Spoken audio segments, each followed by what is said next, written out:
Hola, hola. Yo me quiero presentar. Soy Susana Dri. He sido subdirectora del ICAP durante 4 años en una anterior gestión. Pertenezco a la casa y aunque van a ver que soy bastante crítica en algunos aspectos, soy una persona que está enamorada de este código. Enamorada del sentido de ver cómo se hizo, con qué esfuerzo y lo que significa jurídicamente. Y pese a que me declaro, porque yo creo que toda persona que va a hablar sobre algún tema tiene que definir su posición ideológica, me considero, aunque pecadora, católica apostólica romana. Sin embargo, eso no me oscurantiza ni me impide ver de qué manera este código ha avanzado sobre un montón de derechos y me lleva a reforzar que en realidad las cosas que no están en la ley serán reforzadas en la familia o deberán ser reforzadas en otros ámbitos. Este código, como todo código que pretende innovar, nos provoca miedo, nos provoca incertidumbres, porque vamos a ver que no todo es tan claro y vamos a ver también que hay algunas palabras que son utilizadas en un sentido muy amplio y como yo siempre digo, este código está pensado por jueces y está pensado desde la filosofía de buen juez. El problema es que pasa cuando con tantos tipos abiertos o tantas palabras que pueden ser polisémicas, muchos jueces tienen que interpretarlo y por ahí algunos llegan a posiciones distintas. Lo importante, como decía el doctor de Antony, es que este código pone su centro en la persona humana. Y lo pone de una manera radical, sigue respetándolo en primer término, y es el centro y el eje de todo esto. Por eso yo quería, a veces es una preocupación y a veces es un elogio. Cuando yo estudiaba Derecho, y esto lo pongo como ejemplo para la mayoría de los abogados, uno estudiaba la doctrina de los grandes juristas. Y uno creía que las leyes las hacían grandes juristas.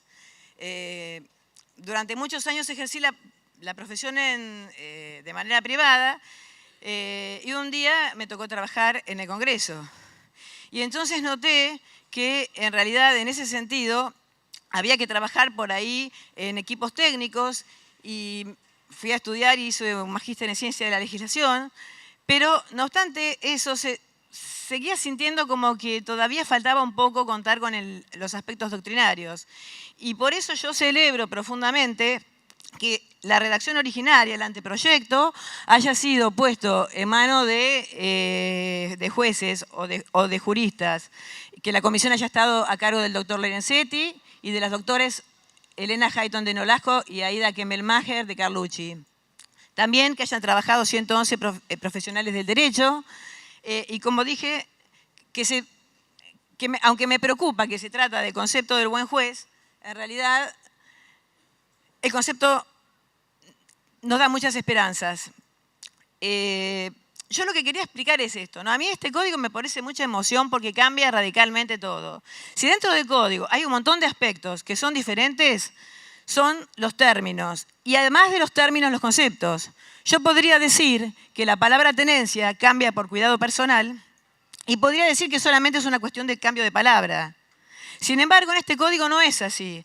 Hay una profunda filosofía que hace referencia al niño como sujeto de derecho, que recoge la Convención Internacional de los Derechos del Niño, recoge los principios de la Ley 26.061, y entonces, después vamos a ver las instituciones en sí, pero esto es como para que vean de qué manera impacta y cómo cuando los abogados vayamos a buscar a los tesaurus, vamos a tener que cambiar las palabras, salvo que los programadores hayan cambiado o hayan equiparado también las actuales existentes. No se preocupen demasiado por esto porque yo el PowerPoint lo voy a dejar para que se cargue a la página, ¿no? Pero bueno, tenencia se va a llamar cuidado personal, patria potestad, responsabilidad parental, o sea, por el mismo concepto, porque la palabra patria potestad está atada a una familia jerárquica donde se supone que quien organiza, quien manda, quien dispone es el padre. Y toda la familia gira en torno a ese concepto. Han avanzado mucho las leyes, han cambiado muchos aspectos, pero la terminología seguía siendo lo mismo. Entonces, En esta oportunidad, la palabra patria potestad va a cambiar por responsabilidad parental. Cuando busquen el capítulo de patria potestad, esa es la palabra. Concubinato, una palabra que a todos nos suena horrible y que en realidad ya está totalmente fuera de época, se va a llamar unión convivencial. Concubina, conviviente. Hermano, hermano bilateral. Medio hermano, hermano unilateral. Esposa del padre o esposo de la madre, madrastro o padrastro en el lenguaje cotidiano. O sea, no digo porque el código no lo llamaba madrastro o padrastro, pero es la forma como todos lo llamábamos. Va a ser progenitor afín. Fíjense que ya las palabras empiezan también a tener una especie de contenido neutro. Porque cuando hablamos de progenitor, no estamos hablando de hombre o de mujer. Estamos hablando de alguien genérico que puede ser de cualquiera de los dos sexos. Hijo de marido o esposa, hijo afín. Insania va a ser reemplazada, como explicaba muy bien los jueces y las personas que vinieron el otro día, por incapacidad y la incapacidad reducida. Siempre la tendencia en el código va a ser mantener la capacidad. Y mantener la capacidad hasta sus últimas instancias. Siempre la capacidad se va a presumir y va a ser complejo declarar la incapacidad, y además en todos los procesos tiene que haber una plena participación de la persona que, digamos que es sujeto de este proceso. Menor de edad se pasa a llamar, ya lo llamábamos así, por el código, por la legislación internacional y por la ley de los derechos del mundo, como niño, niña, adolescente. Y en realidad vendría a ser, me quedó 2 veces la palabra adulto, pero bueno, quise decir niño adulto, porque en realidad lo que dice el código es que tendrá tratamiento de adulto. Vamos a llamar niño, propiamente dicho, hasta los 13 años, adolescente de los 13 a los 16, y de alguna manera niño adulto o adolescente adulto, o con consecuencias de algunas personas adultas desde los 18 a los 36. Vamos a ver que acá este código avanza de una manera quizás hasta más razonable que el código de trabajo, porque vamos a hablar de los derechos humanos y después voy a hacer un comentario, pero a veces no interpretan de la misma manera los derechos humanos, el Código Civil y las leyes de trabajo. Porque para el Código de Trabajo, a partir de los 18 años, el niño va a poder realizar actividades, contratar, representarse jurídicamente, actuar contra los padres. Pero para el Código de Trabajo, para la Ley de Trabajo, la prohibición de trabajar para el niño es absoluta. Entonces, acá vamos a tener que ir generando una serie de compatibilidades. También las responsabilidades que se le dan al niño como menor adulto, digamos, pueden llegar a tener implicancias en el derecho penal. Porque no nos olvidemos que el derecho civil es el derecho base y siempre es el que de alguna manera rige el resto de los derechos. Después, bueno, menor de edad, sociedad conyugal, régimen de comunidad. ¿Por qué razón? Porque en definitiva hoy se presume que existe régimen de sociedad conyugal y no hay forma de salir de él. Salvo que uno decida separarse, muchos fingen alguna separación o divorcio para preservar bienes. Bueno, ahora si uno de los cónyuges cree que puede administrar mejor sus bienes y no quiere que lo haga el otro, puede ocurrir al régimen de separación personal, lo que le da una importante posibilidad. Bueno, el divorcio encausado, marcando como diferencia, que el divorcio deja de ser causado o incausado temporal, o sea, con cláusulas temporales, para ser incausado e intemporal. Es decir, no hace falta invocar causa y no hace falta esperar tiempo. Yo me caso un día, me puedo divorciar al día siguiente. Bueno, convenio prenupcial, hasta ahora el código prohibía, el código actual prohibía los códigos prenupciales, los acuerdos prenupciales, este código los va a permitir. Bueno, régimen de separación de bienes como alternativa al régimen de comunidad de bienes, el sistema de apoyos, que era la referencia que hacían el doctor de Anthony para los temas de incapacidad. Todo el sistema se va a basar en sistemas de apoyos y en multidisciplinaridad. El tema que esto nos plantea es que el sistema de multidisciplinaridad existe actualmente en el código, es obligatorio para la mayoría de los juzgados. El problema que tienen es de presupuesto. O sea, la mayoría de los juzgados disponen de muy pocas personas para cumplir estas funciones, y no es que la Argentina no tenga personas calificadas, es que en realidad lo que no existe es presupuesto.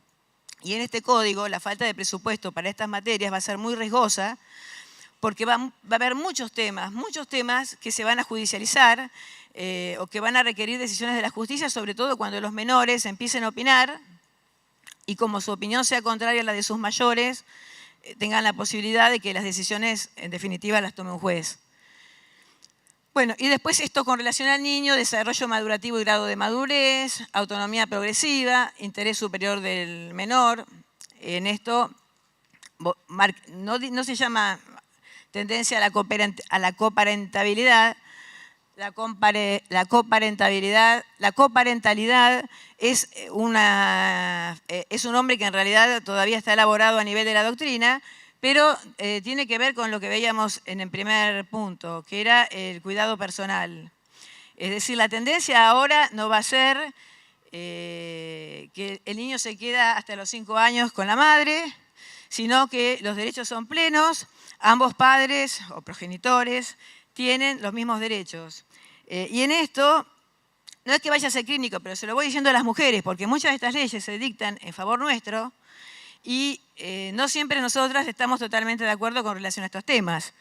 Y por eso les quería leer un comentario que hace la doctora Aida Kempenmacher de Carlucci, cuando dice, ¿acaso las mujeres somos a priori y en abstracto, fundadas en la supuesta naturaleza, las mejores cuidadoras de nuestros hijos? Este régimen unilateral en la atribución del cuidado de los hijos no solo perjudica a quienes se debe beneficiar en primer término, los niños, sino también los hombres y a las mujeres a quienes se nos sigue asignando el rol y la carga y la culpa de principales cuidadoras de nuestros hijos.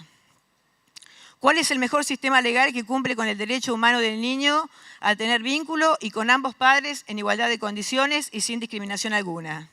El de coparentalidad.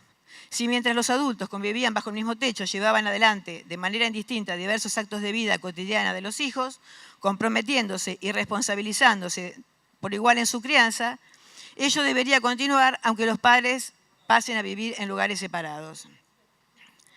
Y bueno, y hace referencia específicamente que aún después de la sanción de la ley de matrimonio igualitario, se mantiene la preferencia materna en la tenencia de hijos menores de 5 años cuando se trata de una pareja de diverso sexo. Esta paridad se daría de manera absoluta cuando se trate de parejas de igual sexo. No estoy haciendo una crítica, estoy mostrándoles que de alguna manera las consecuencias de este código tan utilitario llevan a entender esto de esta manera. Durante muchos años se entendía que el niño tenía que estar hasta los 5 años con la madre por otras razones, por razones de índole inmunitaria, porque como la madre lo amamantaba, de alguna manera se generaba un vínculo de otra naturaleza. Bueno, ahora la idea es que padre y madre son iguales, padre y madre tienen los mismos derechos. En realidad, parecería que está visto en función del interés del niño, pero a veces a mí me da la sensación que el interés del niño en esto no es lo que priva. Pero son opiniones personales, o sea, en definitiva siempre la jurisprudencia va a ser la que va a ir desarrollando las tendencias. Y no creamos que todo va a cambiar de un día para el otro. Como en realidad la ley no dice nada con relación a los 5 años, probablemente los jueces sigan teniendo la misma postura. Pero pensamos que esto va a ir cambiando.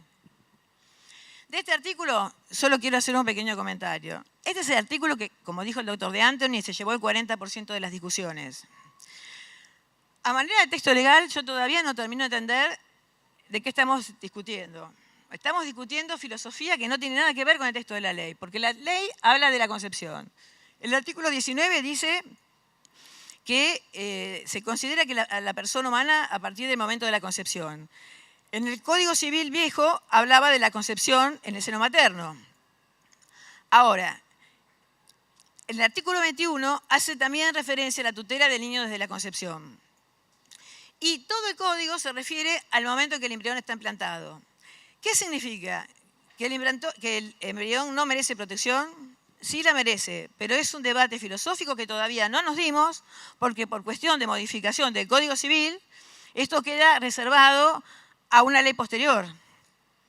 Entonces, no adelantemos posiciones, el tema no está definido. El Código habla de concepción hablaba también la Convención Interamericana de los Derechos Humanos, y es lo suficientemente vieja como para que tengamos claro que en el momento que esa convención se dictó, la reproducción médicamente asistida con técnicas de fecundación in vitro todavía no existía.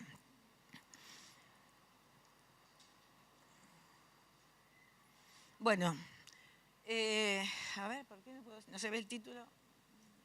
Bueno, al quedar agrandado, no se ve el título de arriba, pero son los aspectos generales. Hay una nueva tendencia que también ha modificado aspectos de la forma de entender el derecho. Yo hace 6 años que no estaba dando clase, ahora retomé con la diplomatura, que me parece una idea brillante de la Cámara, y con estos temas, pero integraba el Departamento de Asuntos Constitucionales de la UCA.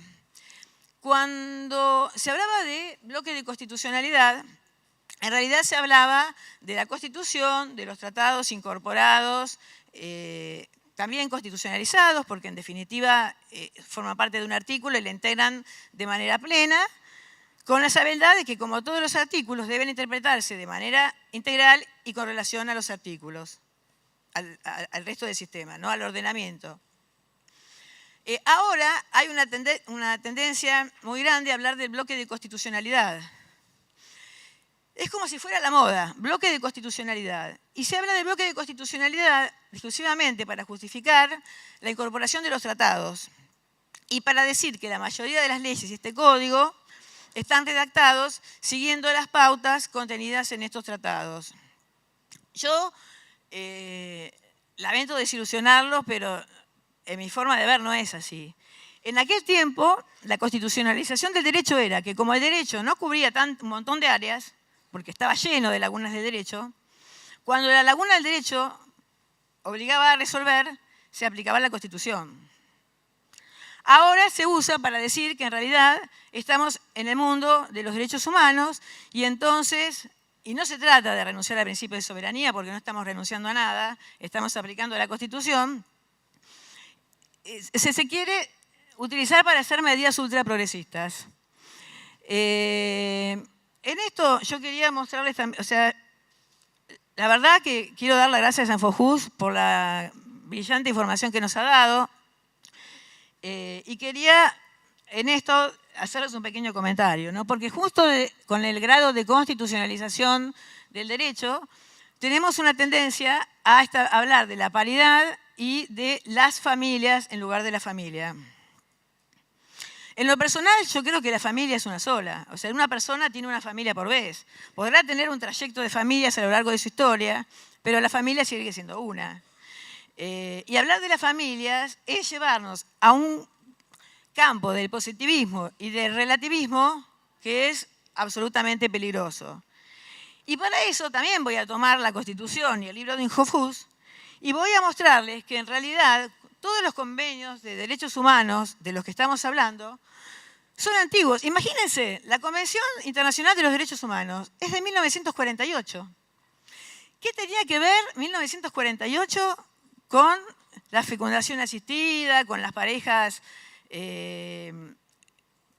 con todas sus variedades posibles? O sea, no tenía nada que ver. Estaba reivindicando al ser humano de las bajezas más grandes, como eran consecuencias de la guerra, la esclavitud, la marginalidad, la discriminación por sexo. Entonces, si yo agarro un párrafo aislado, por ejemplo, digo, mira que puse las marquitas, dice, por ejemplo, en el artículo 10 del Pacto Internacional de los Derechos Económicos, Sociales y Culturales, me taché varios, ¿no? Pero los Estados partes en el presente pacto reconocen que se debe conceder a la familia, que es el elemento natural y fundamental de la sociedad, la más amplia protección y existencia posible, especialmente para la Constitución, y mientras sea responsable de cuidado y educación de los hijos a su cargo. El matrimonio debe contraerse con libre consentimiento de los futuros cónyuges. La Constitución se refería a eso. A ver, es medio difícil manipular.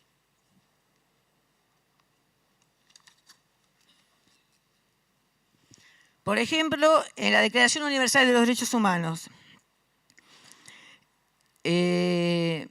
los hombres y las mujeres a partir de la edad núbil tienen derecho, sin restricción alguna, por motivos de raza, nacionalidad o religión, a casarse y fundar una familia. Disfrutarán de iguales derechos en cuanto a matrimonio, durante el matrimonio y en caso de disolución de matrimonio. Si solo mediante libre y pleno consentimiento de los futuros esposos se podrá contraer matrimonio.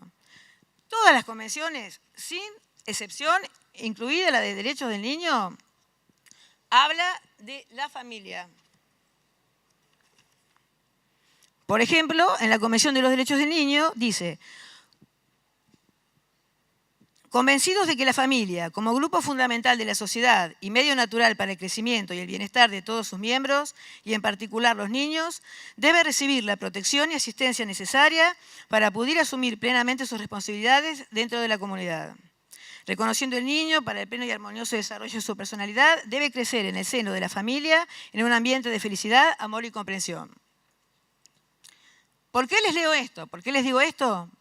Porque no hagamos decir a las convenciones internacionales algo que no dicen.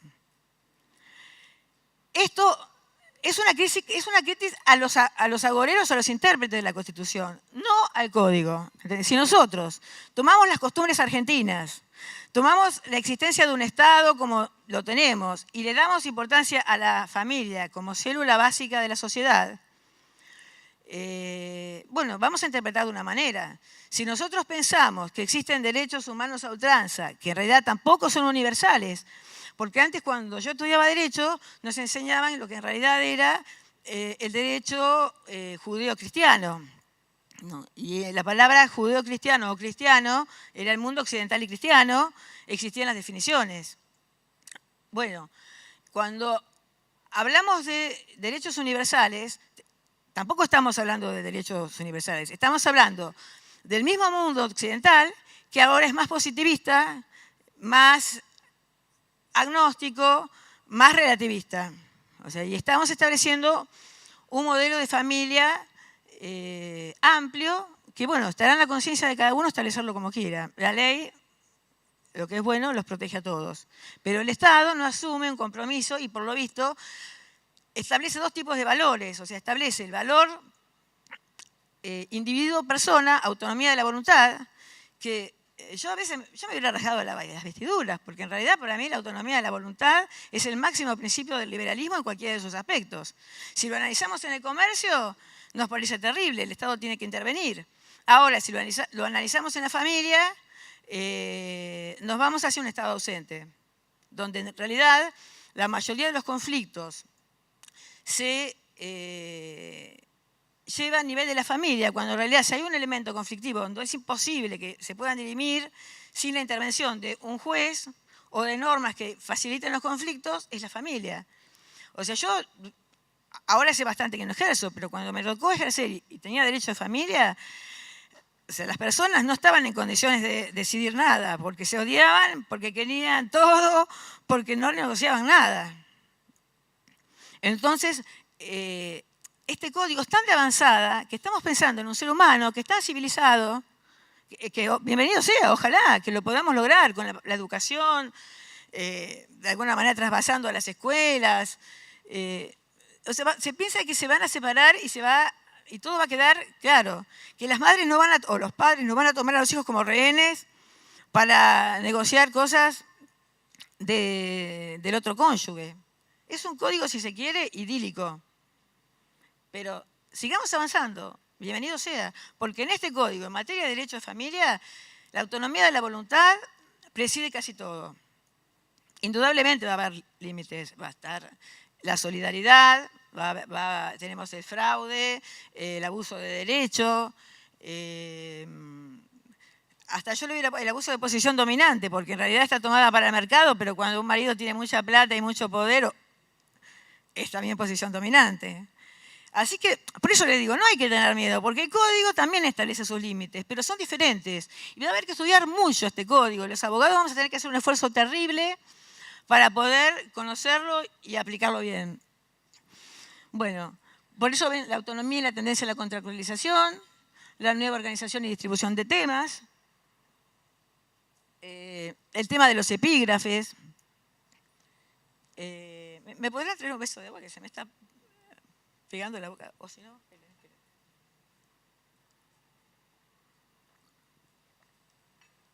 el nuevo tema de los epígrafes. El código no solo tiene una estructura espectacular desde el punto de vista de su estructura, con los títulos preliminares, los contenidos.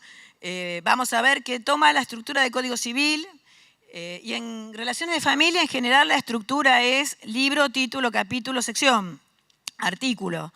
En obligaciones, por ejemplo, podemos encontrar libro, título, capítulo, sección, parágrafo. O sea, encontramos una subdivisión más que antes no estaba. Y después vamos a encontrar que cada artículo tiene epígrafes. Después les voy a mostrar algunos artículos cuyos epígrafes por ahí no combinan demasiado con el contenido, pero eso no se debe a que el epígrafe estaba mal puesto, se debe a que dentro de las 190 modificaciones se cambiaron por ahí aspectos conceptuales de contenido y no se dieron cuenta que también había que cambiar el epígrafe. Sabiendo que iba a dar esta conferencia el doctor Pérez Bourbon, me mandó unos trabajos que publicó acerca de las críticas de código. Él lo destruye. En los 8 primeros artículos pone, creo que 13 críticas. Son críticas de técnica legislativa. A ver si entendemos de una vez. La técnica legislativa está al servicio del derecho. Lo importante del derecho en sí es que sea claro. Y este código optó justamente por ser claro, por ir a un lenguaje de derecho común, un lenguaje común que pueda entender la gente, hacer un código de la gente, también de los profesionales, porque los vericuetos los vamos a encontrar los profesionales, pero es un código de la gente. Entonces yo no me puedo detener a decir que el código es pésimo porque algunos problemas de técnica legislativa existen. Porque en cuanto a reglas, en cuanto a armado, en cuanto a verbos en presente, en cuanto a lo que se pueden imaginar, este es uno de los instrumentos jurídicos más elaborados y perfectos que debe tener la técnica jurídica, y yo diría que mundial. Porque cuando uno va a leer sobre los aspectos de este código, y esa es otra de las cosas que me emociona, o sea, y no es un juicio de valor, ¿entienden? Es una especie de respeto intelectual a los que lo hicieron. Es tan completo, tan coherente en la mayoría de sus principios, que la verdad tampoco hay mucha doctrina de afuera para citar. Yo veía las citas de la doctora Aida Kemmelmacher y en realidad tiene que recurrir a citas hace 40 años, porque esto es tan nuevo que en realidad la que va a ser citada en el futuro va a ser ella. Y casi todos los autores de este libro, que se los recomiendo que lo lean. Yo tuve acceso a él recién cuando vinimos a la primera conferencia, pero realmente es un manual y un compendio acerca de cómo se aplican las leyes. Y el artículo del doctor Pitró acerca del tema de los menores también es absolutamente brillante. Bueno, sigamos. Entonces, dentro de lo que son las características de código, constitucionalización del derecho privado, el nuevo bloque de constitucionalidad y tendencia a hablar de universalidad. Código de la igualdad en sentido de paridad. Paridad en el matrimonio. O sea, van a ver en algunas, somos iguales. O sea, ¿ustedes entienden que vamos a poder o decidirlo en el momento de escribir a nuestros hijos o pactarlo previamente cuando nos casamos? ¿Que el hijo puede llevar el apellido nuestro? Digo, por las mujeres. O sea, algo que es absolutamente por ahí impensado, que podía llegar a suceder y que a mí, como mujer formada con principios machistas, cuando yo decía, ay, no, esto es una barbaridad, va a armar la conflictualidad. No tiene por qué armarla, porque si yo cuando me caso establezco cuáles son las bases, y de última si el juez decide sortear, el conflicto tiene que estar resuelto. Lo que tenemos que empezar a estar preparados a saber que somos iguales en todo, somos iguales en esto y somos iguales en otras cosas también. Algunas cosas nos van a beneficiar y otras, conforme a nuestra configuración personal, nos van a perjudicar. Bueno, Código de la Igualdad en sentido de paridad, o sea, paridad, hombres y mujeres, mujeres, mujeres, o sea, todas las combinaciones posibles. Yo decía, bueno, claro, acá lo único que falta es la poligamia, pero indudablemente no podía haber poligamia en un código donde está todo dicho, es paridad, 1 y 1. O si no, sería 5 con 5, pero ¿entienden? Y vamos a empezar a ver que esto de la paridad y la no discriminación nos van a ayudar a entender y a explicar un montón de instituciones posteriores. Bueno, reconocimiento de derechos individuales y colectivos, porque los derechos colectivos no estaban reconocidos. Por eso es lo que a mí me preocupa, ¿no? Que como que el código va a los derechos individuales en extremo. Y después a los derechos colectivos. Y lo que quedaría en el medio, y que por ahí no tiene suficiente tratamiento, es el tema de cómo se inserta el ser humano en las sociedades intermedias. Históricamente todos los estados definieron qué tipo de familia querían. Si vamos a la Constitución peronista del 49, la familia era el centro, era la unidad básica. O sea, muchos estados decidieron definir tipo de familia. Bueno, nuestro estado decidió que ya no define el tipo de familia, que lo único que define es esto: paridad, no discriminación. Y después, bueno, el principio de patrimonialización de las personas, que son todas palabras largas y complicadas, también, es decir, que de alguna manera esto es como ver que hay que sacar cosas de la esfera judicial que en la medida que los derechos son patrimoniales pueden reducirse a convenciones, y que en la medida que son convenciones el Estado se retira. O sea, el Estado en todo esto, y todo esto va a tener mucho menos artículos porque hay un montón de aspectos que están sujetos a las convenciones familiares.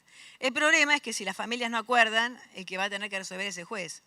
Y el riesgo que posiblemente tengamos en la primera etapa es una muy importante tendencia a la judicialización.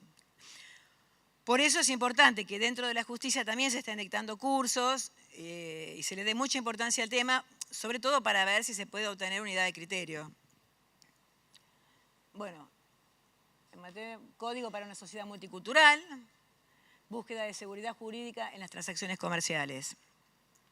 Con relación al problema aborigen, creo que el código nos engaña. También pasa como con el tema del embrión. Estamos discutiendo cosas que todavía no han sido discutidas.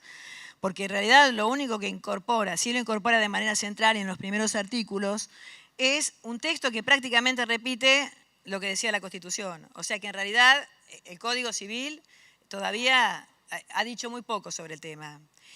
Y yo les aseguro que desde la década del 90 participé en varias comisiones acerca de la regulación de esa materia, y es casi como de imposible solución. Primero porque es como crear un Estado dentro del Estado, y también implica parte de resignación de poder por parte de los gobernadores. Pero por otro lado, todas las comunidades tienen distintas ideas acerca de cómo manejarse dentro de esas comunidades. Entonces, si no hay acuerdo de quienes van a dirigir, y menos acuerdo todavía de quienes van a ser los sujetos de derecho, es muy difícil avanzar. Por eso pasaron tantos años y el tema sigue estando en un estado casi original. Bueno, hay una palabra más, pero abierto. Bueno, esta es la estructura del código, por ejemplo, ¿no? Libro, título, capítulo, sección, artículo. Relaciones de familia, son 322 artículos distribuidos de la siguiente manera. Matrimonio. Dentro de matrimonio vamos a encontrar también divorcio. Como ven, o sea, no está tratado como, no es el tema central del código. El código lo facilita, pero el tema central es el matrimonio. Y eso no se está diciendo mucho también. Después vamos a ver un poco mejor. Régimen patrimonial del matrimonio, uniones convivenciales, parentesco, filiación, adopción, responsabilidad parental, procesos de familia.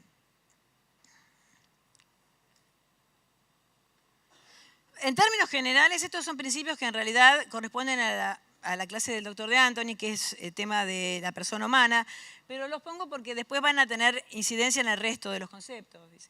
La capacidad para contraer matrimonio se fija a partir de los 18 años, pero desde los 16 en adelante el menor se puede casar con consentimiento de sus representantes legales. Cuando se trata de menor edad, la decisión debe tomar la edad. Deja amplia discrecionalidad al juez para determinar a partir de qué momento pueden ser exigibles ciertas conductas a los menores de 16 años. El concepto de niñas y niñas se agrega al de adolescente. Vamos a ir viendo que esta calidad de maduración y de desarrollo progresivo de menor va a tener un enorme impacto, a tal punto que en determinados procesos los menores tienen intervención obligatoria. Así, por ejemplo, en el proceso de adopción, la intervención del menor, o sea, mayor de 10 años, es obligatoria. En el caso de menores, no es obligatoria, pero se sugiere, se recomienda que se trabaje con equipos de multidisciplinaridad y que de alguna manera se reconozca la verdadera situación. El tema de los menores también es complejo.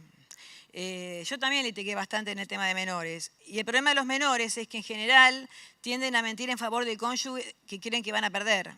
Muchas veces, sabiendo que a un cónyuge, al padre o a la madre, generalmente a la madre la tienen asegurada, a veces mienten a favor del padre porque en realidad lo que están haciendo es preservar el vínculo. Una anécdota de una amiga que en realidad se separaba, había adoptado 3 nenas discapacitadas, las nenas se quisieron ir de entrada con el marido y bueno, ella lloraba, pero en realidad una psicóloga le había aconsejado que las dejara ir porque seguramente pronto iban a volver. Y a los 3 meses las nenas estaban de vuelta llorando y a los 6 meses el padre se había olvidado de ellas. Pero sin embargo, si a las nenas les hubieran preguntado en ese momento con quién querían estar, y de hecho lo hicieron y lo eligieron fue el padre. Así que hay que tener mucho cuidado con el tema de los menores, porque el tema de los menores va a llevar una gran etapa que puedan entender que sus padres se separan. No es tan fácil llevarlo al terreno. En esto de paridad, de igualdad, de que los hijos tienen los mismos derechos, los hijos siempre quieren que los padres estén unidos.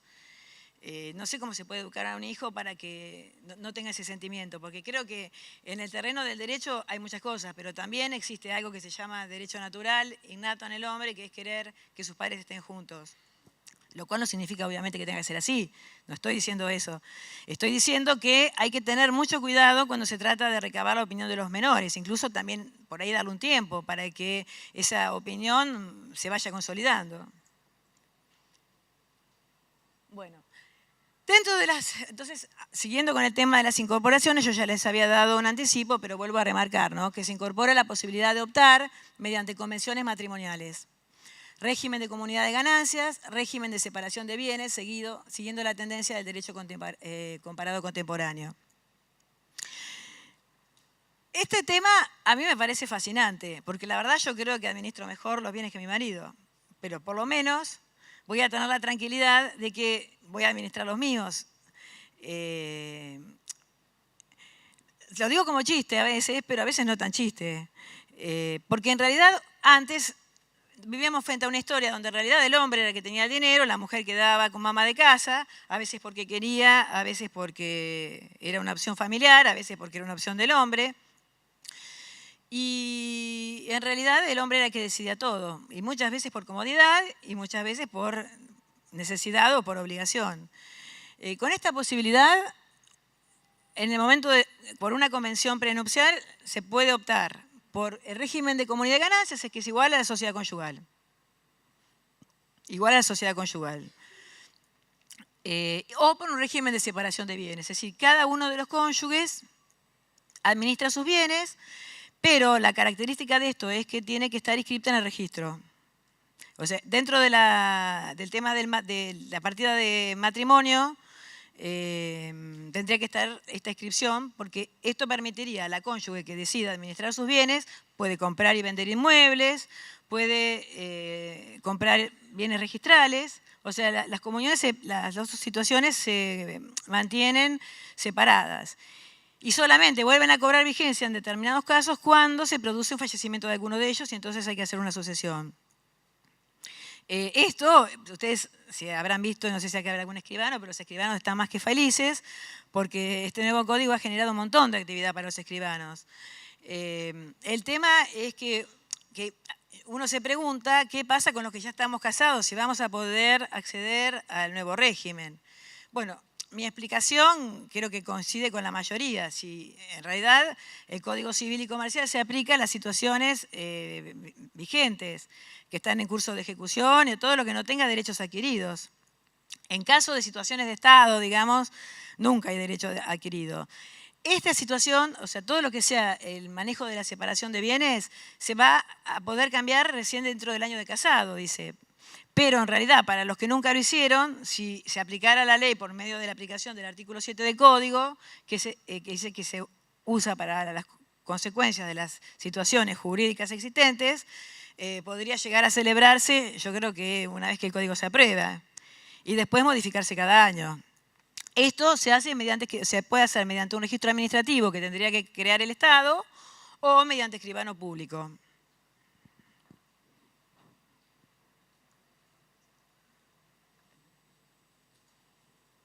A ver, ¿viene acá? Bueno, acá hablando, me olvidé de poner esto dentro de los términos nuevos, que es proyecto de vida común. Después voy a volver sobre lo otro, ¿no? Pero dice que el Código no le niega valor al matrimonio como base de la comunidad organizada, pero sintetiza su definición en proyecto de vida común. En realidad hay palabras que no están, que tiene que ser una relación afectiva, tendría que tener un cierto índole sexual, porque habría que separarla de otro tipo de relaciones.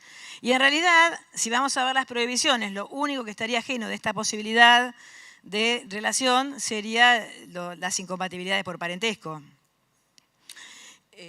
Lo bueno de esto de proyecto de vida en común, que si uno lo interpreta, y lo interpreta junto con los primeros artículos de código, podría llegar a, frente a algún tipo de impugnación, poner fin a determinadas circunstancias. A mí siempre me hizo mucho ruido cuando se casó, ¿se acuerdan de esa mujer muy grande que tenía 80 años con ese chico gay? En realidad ese no era un matrimonio, o sea, no había un proyecto de vida común. No había nada en común. Lo único que había era un fraude al Estado en la medida que ella pretendía dejarle su jubilación a un chico de 20 años que nunca podía haber sido su marido en medios normales y en realidad el daño nos estaba provocando a todos nosotros y al Estado. Entonces yo creo que en ese caso podría llegar a aplicarse estas normas y con el fraude y todo ese tipo de cosas, simulación, declarar la nulidad, hasta el Estado mismo podría pedir la declaración de la nulidad para evitar, porque son los límites al proyecto común. Por eso digo, a la ley no le importa que más personas efectivamente quieran estar juntas, es lo único que le importa, digo. Es la idea de que el matrimonio por voluntad de uno es una hipocresía. Porque esto es cierto, o sea, yo soy católica, me casé por iglesia, me casé grande a los 48 años. La verdad que si no me hubiera casado por iglesia ya me hubiera divorciado 3 veces. Porque lo que pesa en mí es la parte moral que dice, no, tenés que tener paciencia. Bueno, pero en realidad el matrimonio es un acuerdo de dos. Entonces, lo legal es lo legal, lo personal es lo personal. Tenemos que empezar a aprender que la ley se limita a lo legal y que es para todos. O sea, para el que quiere permanecer en el matrimonio, permanece. Y el que no quiere permanecer, usa las herramientas que la ley le da y inicia otra vida. Ahora, a lo mejor también sería importante que el Estado suministrara algún tipo de apoyo para ver si existe alguna posibilidad de salvar el matrimonio. Si es que nos parece que es importante para la sociedad. Si no es importante y podemos ser felices con muchos matrimonios, bueno, bienvenido sea. Porque una de las filosofías de este código es que todas las personas tienen derecho a la felicidad. Ahora yo les pregunto, ¿ustedes son felices todo el tiempo? No existe la felicidad perfecta, tenemos momentos de felicidad. Ahora si uno para tener momentos de felicidad tiene que casarse 20 veces y tener 20 momentos de felicidad, bueno, como ven, o sea, todos los conceptos son relativos en esta materia. Bueno, en cuanto al valor fidelidad, es uno de los grandes temas también de las discusiones. El valor fidelidad quedó reducido a una obligación moral. ¿Saben qué significa? Que si uno no es fiel, no importa. Puede haber matrimonios que decidan no ser fieles y tener un proyecto de vida en común igual. No sé si ustedes escucharon hablar alguna vez de las parejas de poder, muchas de las cuales han transitado por nuestra historia, han tenido vidas independientes, pero tenían un proyecto de vida en común. Bueno, pueden decidir ser swinger, como ejemplo. Si deciden que esto está dentro de su proyecto común, bienvenido sea. Pueden ser las parejas LAT, como las llaman, que son las parejas que viven a distancia. Una puede vivir en Buenos Aires, otra puede vivir temporariamente o de por vida en República Dominicana, porque está cumpliendo una misión. Y como no existe la obligación de mantener el domicilio, también está bien.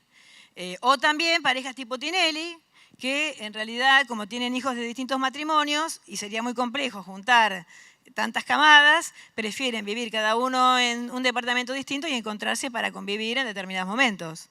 O sea, todo esto es válido porque forma parte de la realidad de la familia ensamblada que nos toca vivir.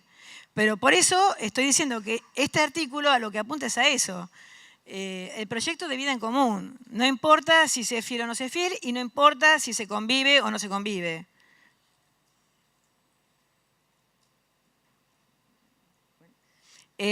Acá puse el artículo 431 porque este es el que define. ¿Ven? O sea, fíjense que tanto fue modificado este artículo, y en esto es que le echan tanto la culpa a la Iglesia Católica, que lo único que logró poner, y el deber moral de felicidad, si es que según el doctor de antes no influyó demasiado, pero si lo hizo, influyó en eso. Saben que lo que es deber moral es una obligación natural, y lo que es una obligación natural no puede ser exigible por vía compulsiva, y además no tiene ningún efecto. Miren cómo fue evolucionando el tema de derecho a nivel de la fidelidad, que primero, si el hombre era infiel, tenía que tener manceba en la casa, la mujer bastaba una infidelidad para que sea un delito penal y ser una causal de divorcio. Bueno, ahora ya no hay causales. La única causal de divorcio es no querer estar con alguien, no tener más proyecto común. Pero fíjense cómo este artículo hacía hincapié en la asistencia, que también es una palabra muy general, puede significar muchísimas cosas. Y el artículo dice, los esposos se comprometen a desarrollar un proyecto de vida común basado en la cooperación y el deber moral de fidelidad. Deben prestarse asistencia recíproca. Fíjense que si uno buscara en esto, en realidad este es el artículo del matrimonio. Lo más importante es proyecto de vida común. Sin embargo, el epígrafo dice asistencia. En realidad, podría haber sido... Sí, yo le hubiera puesto proyecto de vida en común, pero bueno, quedó como asistencia. Porque a lo mejor estas cosas no son ingenuas. Lo que buscaba era matizar eso y quitar el resto de los componentes. Bueno, entonces, sí. Sí. Es que en realidad yo tendría que haberlo cortado y pegado, y como lo transcribí se ve que se me salteó esa palabra. Sí, convivencia, y también es importante, porque en realidad habla de convivencia y no cohabitación, que son cosas separadas. Porque cohabitación era lo obligatorio. Antes, con el tema del domicilio, si alguien se iba del domicilio, podía dar lugar a ser causal de divorcio. Con el tiempo la jurisprudencia casi no lo fue admitiendo, lo importante era el abandono de persona. Que alguien se fuera de un domicilio no era tan grave. Así que bueno, sí, ese artículo lo tengo que retipear. Lo que pasa es que yo había hecho algo y después lo fui cambiando y me pasó lo mismo que con asistencia. También cometí algún error. Por eso no lo voy a subir hoy, sino que denme 2 días para hacer las correcciones pertinentes. Bueno, porque incluso hay más palabras que en ese momento cuando lo armaba se me pasaron, tengo marcadas tantos libros y tantos códigos que... Bueno, entonces volviendo al tema de la autonomía de la voluntad, de que es la contractualización y autonomía de la voluntad, que lamentablemente al no ver los títulos también se pierde un poco el sentido de los textos. Hablamos de autonomía negocial en sentido amplio. Entonces, en este código, la palabra convención contrato es sinónimo de convención. Y convención es una palabra mucho más amplia que lo que es un contrato. Por eso, convención es acuerdo de voluntades susceptible a producir efectos jurídicos. Hay adherentes y críticos. Los adherentes hablan de la autonomía de la voluntad como una necesidad para el mejor desarrollo de los derechos individuales de las personas.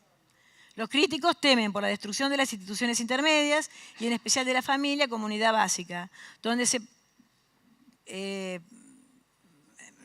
persona no es la palabra, así que donde se promueve, digamos, o se desarrolla la persona humana y se articula la sociedad. Ahí tengo que cambiar otra palabra, bien. Bueno, Hablando de la autonomía de la voluntad, esto lo tomé de Aida Kammelmeyer de Carlucci, ella mostraba cómo la jurisprudencia se había ido abriendo paso aún sin la existencia de este código.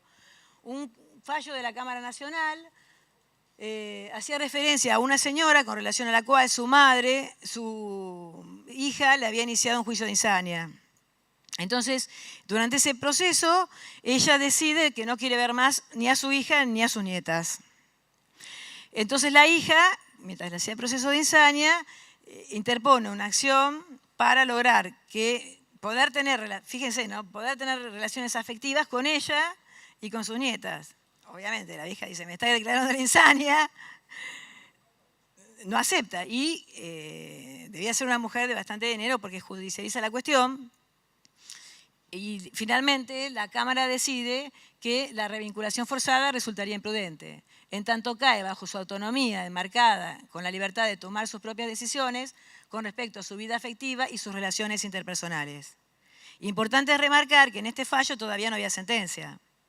Si hubiera habido sentencia, ya siendo insana, no hubiera habido autonomía de la voluntad. Pero en este caso, como el Código presume la autonomía de la voluntad hasta el momento de la sentencia, la decisión era válida. Y otro caso que muestra también hasta qué punto llega la autonomía de la voluntad en algunos temas, como puede ser el del nombre, es otro de la Cámara Nacional de Familia de Córdoba, que es un caso de impugnación de paternidad. Es decir, hay una impugnación de paternidad, hay menores que durante mucho tiempo llevaron el apellido de quien los había reconocido, que no era su padre genético. El padre genético hace una acción de filiación y de impugnación, ¿no? Porque para hacer una acción de filiación, después que alguien fue reconocido, hay que hacer también contemporáneamente la acción de impugnación. El padre genético logra la impugnación de la filiación que prospere. Sin embargo, uno de los menores, que ya tenía más de 10 años, decida conservar su apellido anterior, puesto que de esa manera era conocido en el mundo de sus amigos. Entonces acá también, pese a que existe un derecho a la filiación, que existe el derecho al apellido, bueno, en este caso se decide que la autonomía de la voluntad del menor, estamos diciendo, es más importante que el reconocimiento judicial de paternidad. ¿Y cuál es el control a toda esta autonomía de la voluntad? Que como ya decimos, o sea, en el código anterior no existía, salvo en el 152 bis. ¿Por qué razón? Porque en realidad el Estado asumía el rol de tutela. Ahora el Estado se va desprendiendo de ese rol de tutela y va delegando a la responsabilidad de las partes. Entonces, el límite es la solidaridad, pero la solidaridad entendida de varias maneras, porque la solidaridad en los códigos significa cosas distintas, significa una limitación de responsabilidad en la sociedad, de responsabilidad solidaria, o sea, hacia afuera y a su vez hacia adentro, una compartir la responsabilidad, ¿no? En materia de locaciones, o sea, es garante, tiene solidaridad con relación al locatario, como realización de tareas de colaboración. Por ejemplo, a alguien se le puede exigir una tarea solidaria. Nosotros conocemos el uso de la palabra solidaria, todo lo que sea colaborar con asociaciones, agrupaciones, de alguna manera, a veces acciones de beneficencia. Las limitaciones al principio de autonomía de la voluntad también, como yo les decía, actúan como mitigadores. El artículo 9, principio de buena fe; el artículo 10, abuso de derecho; el artículo 12, orden público y fraude a la ley; simulación, nulidad. Y fundamentalmente el criterio de razonabilidad. El criterio de razonabilidad no es un criterio nuevo.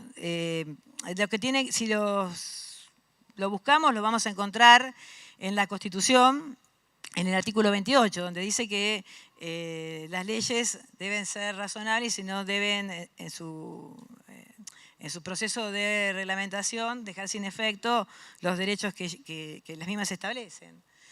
Y bueno, y la razonabilidad acá va a ser un concepto muy importante, porque cuando los jueces se encuentren con problemas de lagunas de derecho o se encuentran con familias que se produce la laguna porque no pudieron llegar a un acuerdo, lo que va a tener que hacer es aplicar el test de razonabilidad. Quien mejor analiza cómo aplicar el test de razonabilidad es el doctor Armejian en su Tratado de Derecho Constitucional. Bueno, después, no se puede renunciar a lo irrenunciable. Por ejemplo, hablando de otro límite, o sea, ¿se puede convenir todo? No, hay cosas que son orden público y son irrenunciables. Si estamos hablando de paridad de derechos y de igualdad en el más pleno de los sentidos, se planteó en la jurisprudencia si alguien podía, en esa convención prematrimonial, pactar la indisolubilidad del matrimonio. Bueno, no se puede, porque justamente lo que el Código garantiza es la igualdad de las partes y el derecho a terminar con un matrimonio cuando se termina la convivencia y el derecho común. Entonces, no se puede renunciar a lo irrenunciable, como pedir el divorcio, matrimonio blindado, ni asumir más obligaciones que las que establece la ley.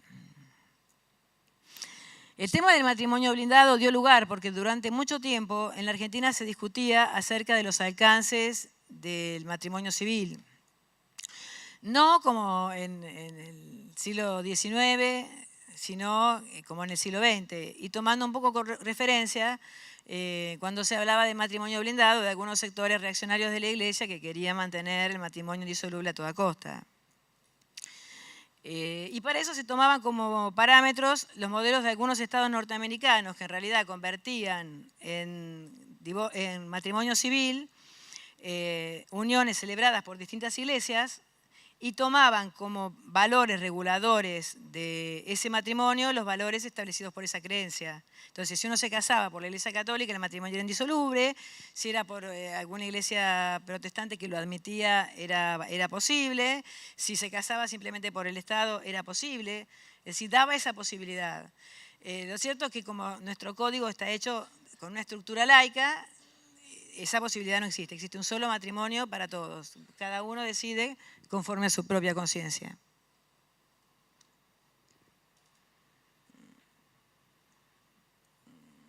A ver. Acá también me tengo un problema. Conjunto de ser al modelo de familia actual. De un mismo individuo. ¿Qué habría querido decir? Bueno, la legislatura renuncia a definir el modelo de familia en función de las distintas orientaciones de los miembros de la pareja. Esta situación ha multiplicado las hipótesis de familia y ha multiplicado las posibilidades de acuerdos, no solo durante la separación, sino también durante la vida familiar. ¿Por qué es imposible que el Estado regule un modelo de familia? Porque son tantos los modelos de familia y tantas las posibilidades que en realidad es muy difícil para el Estado entrar a regular cada uno de los casos. Es pareja heterosexual, pareja homosexual masculina, pareja homosexual femenina, pareja combinada con algún tipo de trans. O sea, las combinaciones son múltiples y en realidad los derechos son los mismos. Pero como las necesidades que surgen de esas relaciones son distintas, porque o sea, tampoco va a ser lo mismo un matrimonio donde se tiene un hijo por vía natural que un matrimonio donde se adoptó. O sea, a lo mejor cada matrimonio sabe lo que pasa dentro de sus paredes. Entonces sabrán cómo convenir, cómo disolver mejor cada una de las situaciones. En esto, Aida Kemelmacher de Carlucci sostiene: en este contexto de igualdad y solidaridad, escuchen esto porque esto es central. Si no entendemos esto, no vamos a entender el código. Y lo tenemos que entender también para nuestra vida. En este contexto de igualdad y solidaridad, es necesario encontrar un instrumento suficientemente dúctil para permitir a cada sujeto expresarse y encontrar una solución que, por ser consensuada, sea más estable. O al menos se presume que lo será. Para que esto ocurra, hay que favorecer la negociación permanente unida a la ética de la discusión. O sea, esto es lo que el código busca. Dice, bueno, vamos a comprar una casa, nos sentamos el papá, la mamá, el hijito y discutimos si esa casa nos gusta, qué casa nos gusta, cómo queremos amoblarla. O sea, la ética de la discusión se da en todo. es muy difícil entenderlo desde el punto, o sea, quizás nos pasa, porque eso tiene que ver con cada uno establece su familia. Pero lo cierto es que ahora el niño tampoco está en una posición de inferioridad. El niño tiene derecho a opinar sobre todo. Y el niño también tiene derecho a que si los padres lo golpean, a demandar a los padres, porque a partir de los 16 años tiene autonomía para poder demandar con patrocinio propio. Del tema de los menores, sí hay algo que me preocupa. Si realmente nuestra sociedad está madura para este código.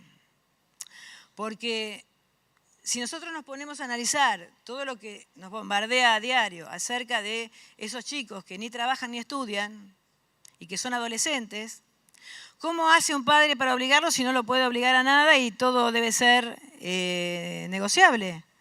Indudablemente, el padre no puede aplicar sanciones, no puede aplicar castigos corporales, tampoco los puede aplicar el Estado. Entonces, si no tiene una forma de contrarrestar eso, ¿de qué manera va el Estado a obligar a un chico a estudiar o a trabajar si es que el derecho laboral le permite?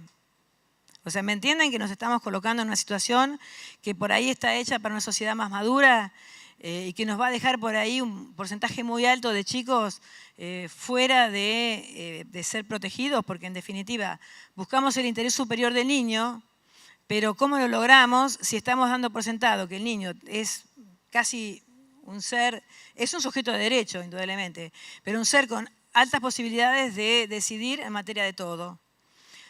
Por ejemplo, el niño puede decidir hasta los 16 años en pequeñas decisiones que no afecten su salud de manera grave. Entonces, de repente el chico puede decidir llenarse de tatuajes, que hoy un tatuador se supone tiene que pedir autorización y ver que sea mayor de 18 años. Puede mutilarse, cortarse una oreja si quiere de manera superficial, porque eso no afecta gravemente su salud. O sea, un chico en realidad podría optar, o sea, tiene que convivir con sus padres, pero en realidad tiene una libertad tal que casi todo puede ser judicializado. Lo voy diciendo para que vayamos pensando, ¿no? Para que vayamos pensando en el tipo de sociedad que estamos construyendo, porque la única forma de ir cambiando esto es con la educación. Y justamente en el caso de estos chicos no trabajan ni estudian, ni quieren estudiar. Sí.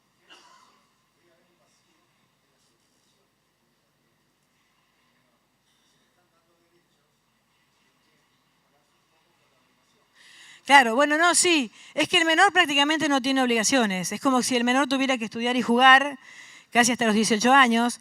No tiene, pero tiene, ¿no? Porque nosotros estamos generando un menor que es absolutamente distinto al resto del mundo. Tenemos un menor que a los 18 años se convierte en mayor, o sea, y los padres tienen que alimentarlo hasta los 21 años. O sea, eso no existe en ninguna parte del mundo. ¿Por qué razón? Es por el principio de progresividad de derechos. Cuando se votó la ley que en nuestro país dio la mayoría de edad a los 18 años, como antes existía una que permitía hasta los 21, se conservó ese derecho. Ahora, eso no es ayudar a madurar a una persona, porque se es mayor o no se es mayor, se es responsable para todos los actos de la vida o no se es. Y un menor que requiera ser alimentado, o que es obligatorio ser alimentado hasta los 21, parecería que no está menor. También se contempló en el código, con relación al tema de los mayores, la obligación de los padres de prestarle asistencia para alimentación, vestido, estudios, libros, salidas, hasta los 25, que antes era una vía jurisprudencial, si estudia y demuestra que no se puede sostener de otra manera. O sea, sabemos que todas estas cosas están planteadas en función de las separaciones, porque en una familia donde todo funciona armónicamente, si los padres tienen medios, van a tratar que su hijo estudie y le van a dar el mayor apoyo posible. Y es más, o sea, en las familias esforzadas, aunque tengan medios, por ahí le van a generar la responsabilidad de que el chico quiera trabajar como una forma también de ayudarse y de construir a la familia. Pero como todo esto está planteado en función del conflicto, es complicado, porque además también es complicado acerca de quién tiene la posibilidad de demandar estos alimentos. Antes yo le decía a mi marido que tiene hijos grandes, bueno, pero fulanito tiene 19 años, o sea, no puede reclamar la madre. Si los derechos son de él. Que el que tiene que demandar es él. No le hacía falta, pero yo lo planteaba desde el punto de vista de que siempre trato de hacer los ejercicios con las situaciones que a uno lo rodean para ver cómo se resuelven. Y en el marco de la legislación anterior me parecía que solamente el chico, siendo mayor de edad, tenía la legitimación para reclamar. Pero el Código Nuevo le da legitimación al cónyuge conviviente y al niño, al adulto, digo, al mayor de 18 años. O sea, cualquiera de los dos puede reclamar. ¿Por qué razón? Porque se presume que si ese joven vive con su madre ya está prestándole el domicilio y un montón de servicios, y entonces debería comenzar lo del padre. Pero como la madre paga, entonces en realidad lo que estaría teniendo en parte sería un recupero por los gastos que hace. Por eso digo, la Argentina tiene una legislación en menores en materia de vanguardia, que de alguna manera presume que todos nuestros jóvenes son estudiosos, van a estudiar hasta los 25 años y van a trabajar ni bien se encuentran en las posibilidades de hacerlo.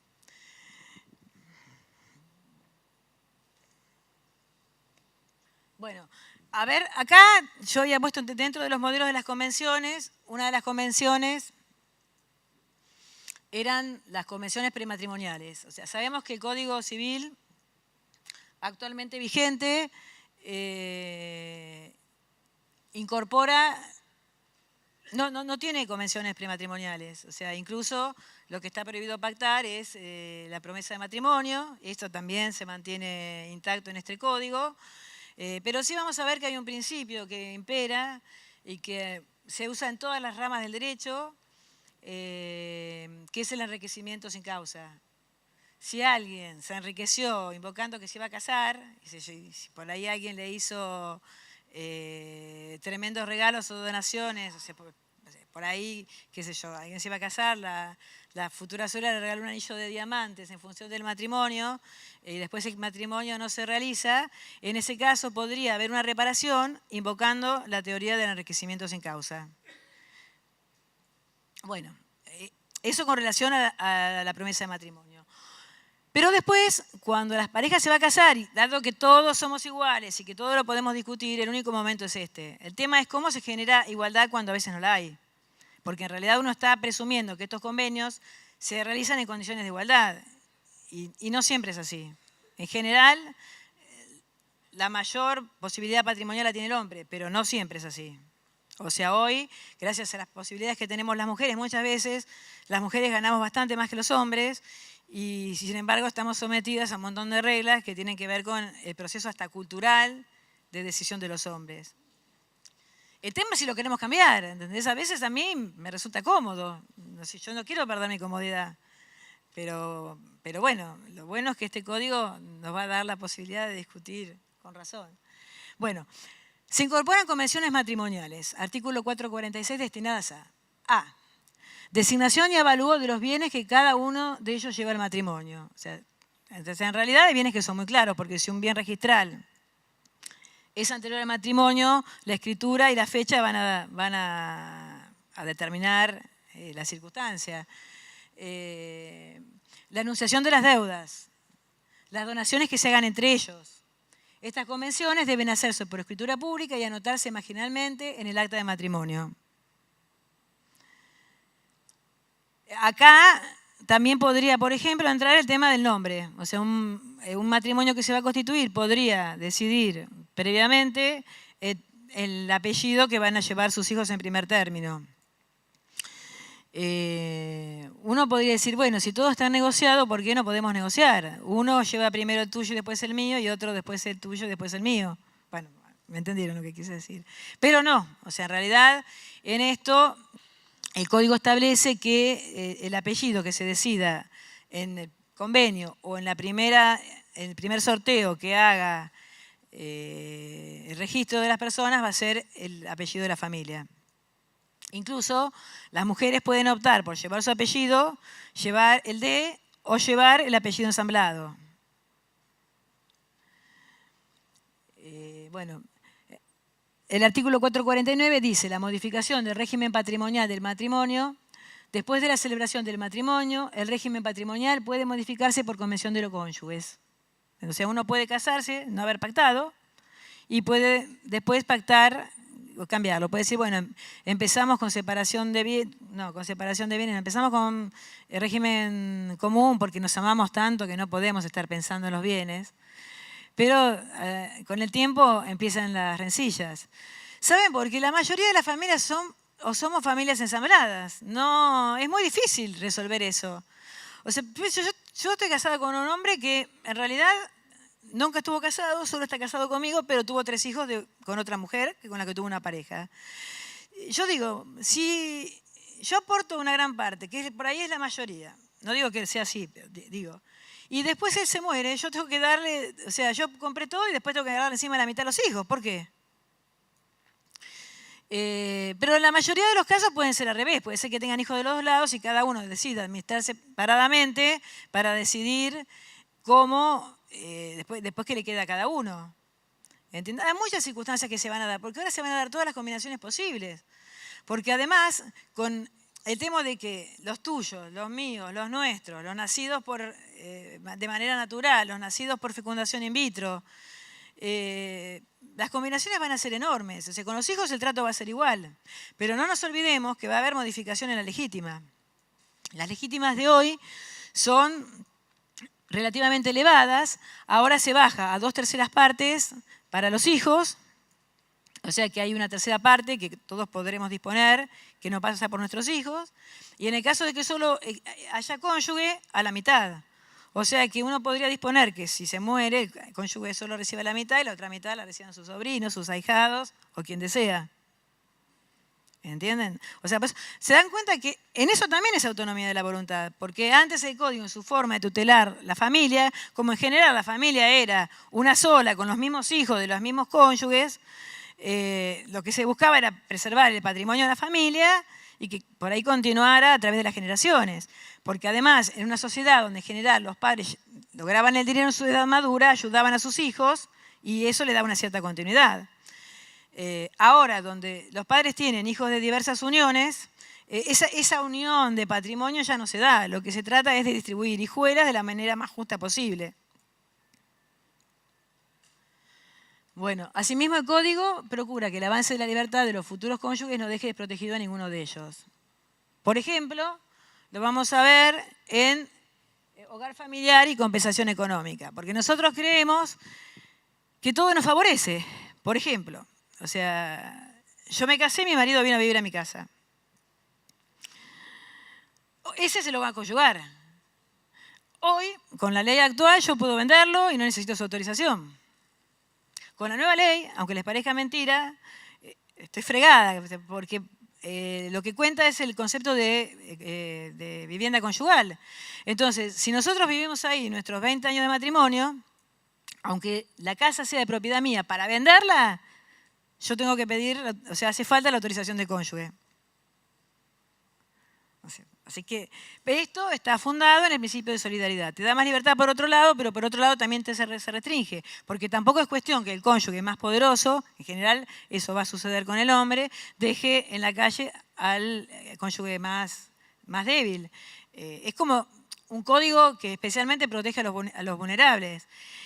Y también, como generalmente la casa está a nombre del hombre, y la que se queda en la casa con los hijos es la mujer, también está hecha para que el hombre no pueda, que la tiene como bien propio, no pueda venderla y la casa pueda seguir estando en manos de los hijos. Sí, sí.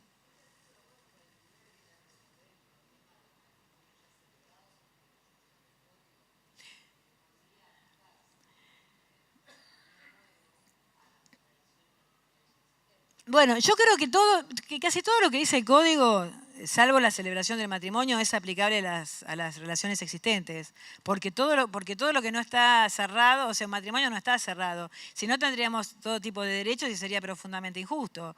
Yo estaba viendo acá, hablaba, por ejemplo, del tema del divorcio, ¿no? Que todavía no tocamos. Bueno, tengo tantas marcas que ya no sé cuál es, pero había en el tema, por ejemplo, del divorcio. ¿Qué pasa con... Vamos hacia un divorcio incausado e intemporal. ¿Qué pasa con todos los divorcios que se están planteando ahora, cuando en realidad el 1 de agosto entra a regir la ley nueva? ¿Qué va a pasar? Y si yo soy la justicia, en vez de tener terrible juicio de problemas, agarro y espero a que empiece la ley nueva y directamente, por aplicación del artículo 7, como todavía el matrimonio, no hay sentencia de divorcio que ya esté convalidada y que esté firme, se aplican las consecuencias del nuevo código. Así que todos los juzgados podrían convertir los fallos en la aplicación de la nueva ley y establecer los divorcios. Sí. Sí.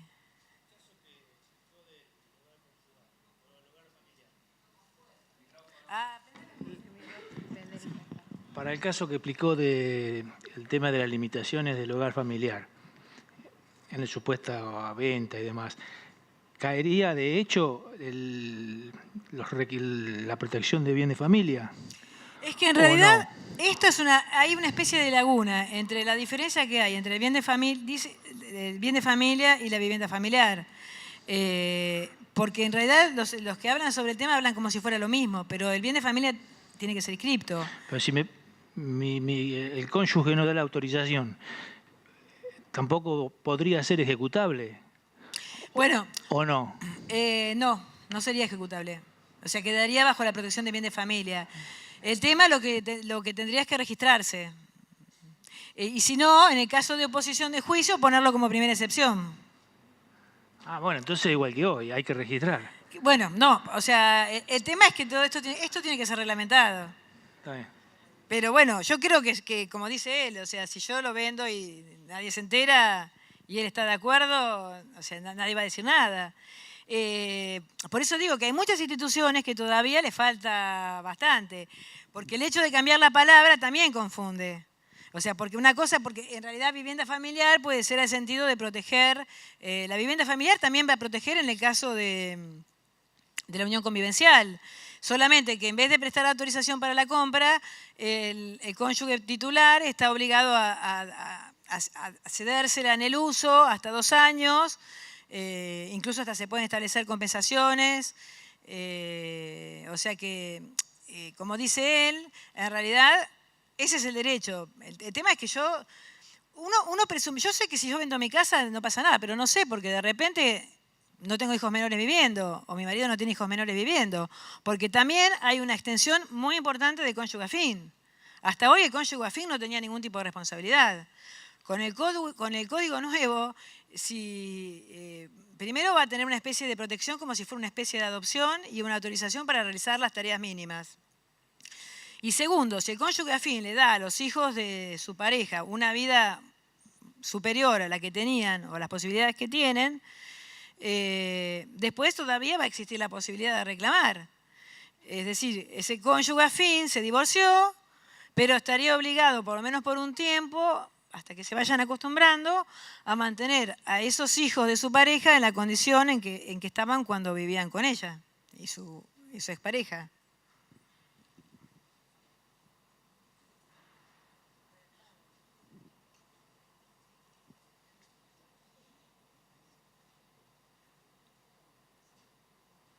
Bueno, entonces otras convenciones de contenido patrimonial, ¿no? Entonces, posibilidades de contratar entre ellos.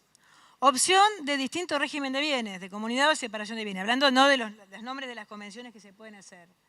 El contenido del deber alimentario también, o sea, porque en estas parejas donde hay tantas combinaciones posibles, los cónyuges pueden establecer un sistema de administración separada de bienes, pero después tener una delimitación de cuáles son los bienes que conservan en común. Por ejemplo, que uno paga la escuela, otro paga el micro, otro paga la vestimenta, otro paga las salidas.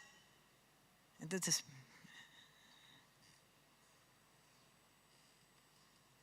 también, como yo les decía, puede haber acuerdos en materia extrapatrimonial. O sea, acuerdos sobre el nombre de familia, modalidades sobre los deberes de fidelidad, convivencia y asistencia moral, elecciones sobre educación de los hijos. Por ejemplo, podría pactarse, qué sé yo, podrían casarse un judío y una católica y establecer como parte del convenio que los hijos van a ser educados de manera laica y que ellos van a asumir en su momento si quieren o no formar parte de algunas religiones. Sí. Bueno, esto surge de distintos artículos. Yo ahora no me acuerdo, pero No, pero esto está tomado de conjunto de los artículos y si se fijan, lo pueden buscar en el primer...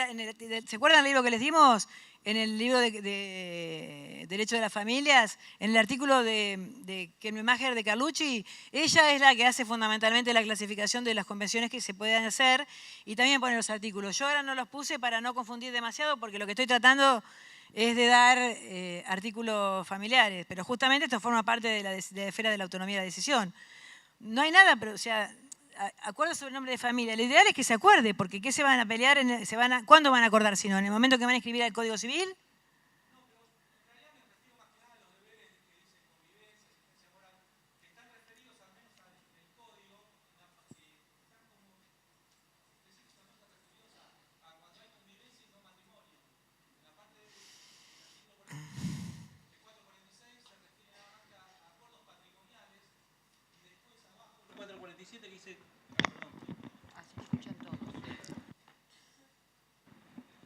¿Cuál es?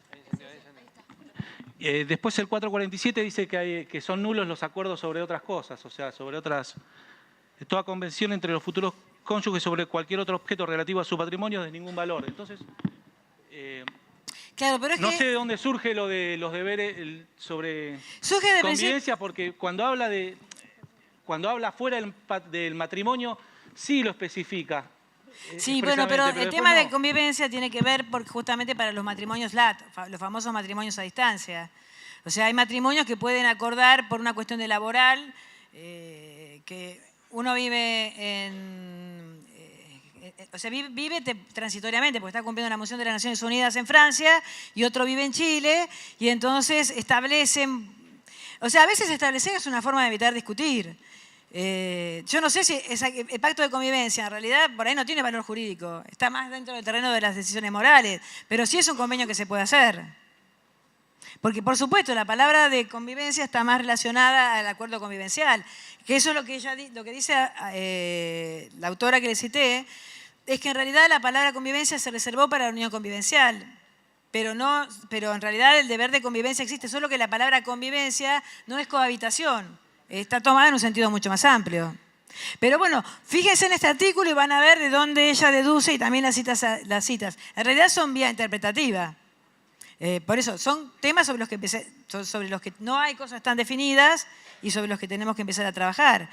El tema es cómo, yo creo que acá el tema central es cómo evitar las discusiones en el matrimonio en temas que no van a ser menores. Imagínense que uno no discutió el tema del apellido y llega el momento que nace la criatura. Y puede ser un tema de divorcio. Si la pareja se tomó el trabajo de discutirlo y se tiene idea que... Y bueno, y lo puso por escrito, igual, aunque lo hubiera puesto por escrito, yo no creo que llegado el momento no pueda modificarse, porque además las convenciones, si puede modificarse una vez por año, la convención acerca del sistema de administración patrimonial, miren si no va a poder modificarse esto. O sea, en realidad esto se puede modificar mientras no sea efectivizado. El cierre de la negociación acerca de determinados derechos es el momento en que se pone en práctica. Entonces, yo creo que esto queda en el terreno de la moral, pero ella justamente lo puso en este nivel y yo lo dejé ahí como un interrogante, pero tu reflexión es cierta. O sea, en realidad, más que un convenio, sería una especie de diálogo consensuado acerca de cómo resolver determinados conflictos, que sería conveniente hacer anticipadamente para evitar... Es que yo mirándolo así como está, no me imagino ninguna oposición a hacerlo ahora, por ejemplo. Si son esos los fundamentos morales o éticos. Es que no, y bueno, pero o sea, miren, no sé por qué no lo podríamos hacer ahora. Sí, lo podemos hacer ahora. Pero es miren, a veces cuando yo digo que hablamos de los derechos humanos para justificar todo esto, y cuando hablamos de liberalismo, en realidad lo más sabio liberal que tenemos es la Constitución, porque la Constitución con relación al matrimonio no establece ninguna norma, o sea, lo deja librado a la voluntad del legislador, a tal punto que lo único que dice en el 75, inciso 12, es que se deben dictar los códigos unificados, bueno, ahora, no con la reforma, civil y comercial en cuerpos separados unificados. Y en el artículo 20, cuando habla de los extranjeros, dice el derecho de testar y de casarse conforme a las leyes. Eso es todo lo que dice. O sea que todo esto es plenamente válido. Y no tenemos que citar ningún bloque de constitucionalidad, basta con nuestra Constitución. Pero lo que vos decís es cierto, en realidad muchas cosas se pueden hacer ahora. No se hacen porque no son nuestra costumbre. Y este código, en muchos aspectos, está totalmente alejado de las costumbres argentinas. Tendremos que ver cómo las generamos, cómo el clima este de discusión se va generando sin que sea una discusión, una pelea, que sea una forma de búsqueda de consenso. Y no hace falta por ahí plasmarlo por escrito, porque si un convenio es escrito de algo que es una obligación moral, tampoco se puede exigir. Simplemente está anticipando cómo lo resolviste, pero no garantiza que llegado el momento eso no genere una discusión. Porque además, supongamos que alguien viola el deber de fidelidad, como para el código, en la letra escrita es un deber moral, tampoco es exigible. Lo que pasa es que para justamente reforzar esta idea de la autonomía de voluntad, que es a la que yo le tengo a veces tanto miedo en materia de matrimonio, que le tengo miedo porque yo considero que por ahí no estoy lo suficientemente preparada, criada como casi todos ustedes, en una cultura machista, ¿cómo llevarla a cabo? Agradezco ser bastante grande y haber cumplido todas las etapas de mi vida y no tener que enfrentarme a estos desafíos. Pero creo que son desafíos realmente importantes y que todo esto nos tiene que llevar a reflexiones. No se olviden que el código todavía no se comenzó a aplicar, así que imagínense cómo va a venir esto y que es muy poco lo que está escrito, porque el doctor de Anthony me decía, bueno, yo hablo con vos porque no tengo con quién hablar. Y somos muy pocos los profesionales que hemos tomado conciencia que esto se venía. O sea, yo tuve la suerte, de trabajo en el Congreso, de participar de muchas de las audiencias, ir viendo cómo se elaboró el texto. Había cosas que a mí me parecían horribles, espantosas y que hoy las aplaudo. Porque todo lleva un tiempo de asimilación. Y esto es parte del debate, es parte de cambiar la cabeza y es parte de reforzar también nuestras apetencias. A ver. Sí.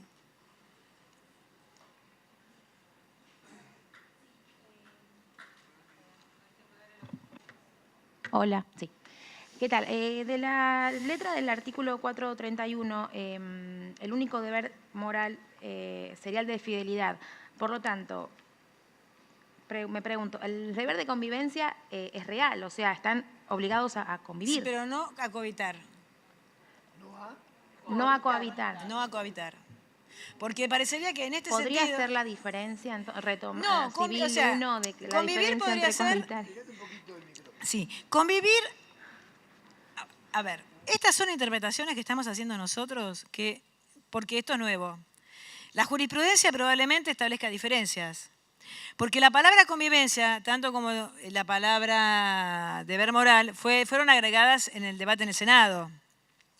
El tema de la convivencia acá se aplica en el sentido de que, bueno, se puede convivir sin cohabitar, porque como en el caso de Marcelo Tinelli, por ahí tenía un departamento al lado y entonces encontraron sus puntos comunes, está un poco llamado a establecer eso. Porque en ningún lado dice que tengan que tener relaciones sexuales, pero en realidad lo que está buscando el código es de alguna manera marcar que existe una diferencia con relación a dos amigos que deciden casarse para de alguna manera hacer interactuar el sistema. O sea, me acuerdo que estaba viendo, a mí me gusta mucho la serie, esa de Charlie Sheen, que se casa con el que siempre le ocupa la casa porque quiere adoptar un hijo. Entonces, un poco, la convivencia, en realidad ahí se daba convivencia, pero la convivencia apunta a eso, a que pase algo más que convivencia, que sea una relación efectiva, porque en realidad lo fundamental acá es la relación efectiva, pero no está puesto en ninguna parte. Y que sea una relación afectiva de tipo sexual, porque no es para otro tipo de relaciones. Por eso se dice que la única causal son las afinidades, pero es complejo establecer la diferencia, porque algún juez podrá entender que convivencia es sinónimo de cohabitación. Pero como este código justamente está hecho en función de sus propios... Por eso, cuando Adrián Pagán hablaba de la interpretación, habla de la interpretación del legislador. Y el legislador lo que quiso decir es eso. Ahora veremos cómo interpreta después la jurisprudencia. ¿Hacia allá? ¿Algo de...? Sí. Por ahí quiero volver un poquito atrás al principio del inicio del día de hoy, el tema de la familia. Sí. Hablaste que no entendías por qué hablamos de las familias. Sí. Mi manera de pensar me parece que se habla de las familias porque existe, es real, todos tenemos que hacernos cargo de que existen las familias diversas. Entonces me parece que esa inclusión de la tecnología en plural de las familias creo que es un concepto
gustaría defender el concepto de la familia, porque es un término absolutamente inclusivo, cuando hemos vivido en un código que se ha aprobado a puertas cerradas, también con el concepto histórico, con lo que sea, y la única reforma que tuvo fue un gobierno no democrático, la 1778. Entonces me parece que estaría bueno que respetemos los términos de la diversidad, y por eso también se habla de las familias, porque no son todas las familias iguales, y la idea de este código me parece lo primero que puedo llegar a ver, a entrever, es que es inclusivo. Bueno, me parece que hablamos de lo mismo con distinto nombre. O sea, vos lo llamás la familia, yo lo llamo la familia. Cada uno tiene su familia y la hace como quiere. De hecho, si vos ves esa serie norteamericana que se llama Modern Family, la familia es un padre viudo casado con una chica separada con un hijo, con una pareja, con un hijo que tiene una relación homosexual y con otro hijo que es la familia perfecta. Y a eso yo lo llamo la familia. O sea, creo que llamamos lo mismo y los dos respetamos la diversidad. Estamos en un contexto ideológico distinto, por eso yo aclaré, y lo hago siempre con honestidad intelectual, y me parece muy valioso lo tuyo, y por suerte va a quedar grabado, porque forma parte de las cosas que pensamos. Pero estoy totalmente de acuerdo, por eso te digo, muchas veces la discusión es semántica y no de fondo. Yo también estoy por la pluralidad. Miren, hay algo que yo siempre digo, que hay discusiones que no entiendo por qué se dan. Yo soy heterosexual, es una confesión que hago, y me parece normal. Pero no elegí ser heterosexual. Soy heterosexual. Le he preguntado muchas veces a mis amigos homosexuales si eligieron realmente ser homosexuales. Y no eligieron, son. Entonces cada uno tiene la naturaleza que tiene y tiene la elección que tiene conforme a la naturaleza que tiene. Por eso yo hablo de la familia, pero mi concepto de las familias y tu concepto de las familias es exactamente el mismo. Quédate tranquilo. Bueno, espere, sigamos el orden. Yo quería hacer un aporte metodológico a la confusión general. Lo más interesante que tenían las leyes de los gobiernos de facto eran la exposición de motivos, porque allí uno más o menos entendía cuál era la posibilidad. ¿Por qué me saludas? Hola. Uno entendía cuál era el objetivo del legislador de facto. Yo lo primero que leí de esto son los fundamentos del código. Es decir, recomiendo fuertemente que se lean las 256 hojitas de los fundamentos del código, y ahí explica en líneas generales las modalidades, la estructura, porque hay una parte general. En fin, la doctrina del código y básicamente la estructura está explicada ahí. Una vez que se entendió eso, uno más o menos va pudiendo saltar de una cosa a otra. El tema salta por la cuestión esta de los bienes de familia. Me permito leerte, por ejemplo, acá, en la exposición de motivos, hay una parte general, en el libro 3, hay un capítulo dedicado específicamente a la vivienda. Y acá dice claramente por qué se introduce ese tema y habla justamente de la modificación del régimen de bien de familia. Dice esto: el derecho a acceso a la vivienda es un derecho humano reconocido en diversos tratados internacionales. Esto justifica que se dedique un capítulo especial para la vivienda. El régimen proyectado sustituye el del bien de familia de la 14.394. Las modificaciones son importantes y ahora viene el tema del matrimonio. Se autoriza la constitución del bien de familia a favor del titular del dominio sin familia, porque cada vez es más frecuente personas que vivan solas. Se permite que el bien sea constituido por los condóminos, aunque no sean parientes ni cónyuges, y puede ser decidida por el juez a petición de parte en la resolución que atribuye la vivienda en el juicio de divorcio o en el que se resuelve las cuestiones relativas de conclusión de la vivienda, etcétera, etcétera. O sea, como toda ley general, de una parte nos va llevando a la otra, pero si no entendemos la estructura es muy difícil poder viajar por el código. Entonces yo les sugiero fuertemente, yo estuve haciendo el esfuerzo después de una noche de droga y rock and roll, de leerlo. Está muy llano, es muy lindo, es muy interesante, e insisto, si leen los fundamentos ya creo que tienen el 30% sabido. Gracias. Gracias. Miren, por ello, estamos en una etapa donde todo es interactivo y donde todas las opiniones valen. Lo de él es estrictamente técnico y no hay discusión posible. Alguien de por allá quería decir algo, no sé quién era. Hola. No, yo quería hacer una referencia con lo que vos decías de la normalidad o que vos planteabas que vos sos heterosexual y que no elegís. Bueno, me parece que también justamente lo que decía el compañero era que no que la perspectiva no simplemente tiene que ver con que haya un concepto general, ¿no? También la particularidad tiene que ver con la diversidad de pensamiento, justamente. Entonces, si por ahí algunas personas, en este caso vos, sentís que tu identidad no se va construyendo a lo largo del tiempo, es una perspectiva posible, pero no todo el mundo considera que la identidad se construye de nacimiento, ¿no? De hecho, en este país tenemos la experiencia de la apropiación de hijos de desaparecidos, donde justamente nos han permitido entender el proceso de reconstrucción de la identidad, ¿no? Que no es un proceso único, acabado y dado por el nacimiento, sino justamente por las relaciones vinculares y muchas veces esto, el negarle a 400 personas su identidad y no conocer quiénes son, nos marcan que uno no nace de una manera y así se desarrolla, sino justamente el proceso propio de búsqueda de la identidad es fundamental. Y me parece que es un poco también esa discusión que el compañero planteaba. No, Quería aportar. Estoy totalmente de acuerdo. Pero si vamos a esos casos, también yo quiero hacer una salvedad. ¿Se acuerdan que el caso de esa nena que fue apropiada y que se recuperó en la época de Neustadt? Esa nena, cuando la recuperaron, estaba desesperada por volver con sus padres. Si la entrevista hubiera sido en ese momento, seguramente esa chica se hubiera quedado con sus padres. Sin embargo, fue necesario que transcurriera más tiempo, que hubo mayor tiempo de interpretación para que esa nena recuperara su identidad y después optara por ser quien realmente era. Pero por eso, chicos, yo no quiero ser terminal. Yo a veces cuento mi experiencia para decir que, en definitiva, este no es un código para abstracciones ni para entelequias. Es un código para seres humanos. Y va a haber un montón de aplicaciones y de interpretaciones posibles. Y que tenemos que ser amplios y que tenemos que ver que, en definitiva, está justamente generado en función de esa felicidad utópica que quizás no existe, pero que este código nos puede ayudar a aproximar. Bueno, sigamos, porque... Bueno, contrato de convivencia... A ver. Bueno, ahora se simplifica el régimen de divorcio. Se introduce un régimen incausado ya que se suprimen las causales subjetivas de divorcio. Sin presumir que una pareja que llega a esta instancia de pagar abogados e iniciar una causa difícilmente cambia de idea o en el transcurso de un proceso. No existe matrimonio de uno porque ya no hay proyecto común.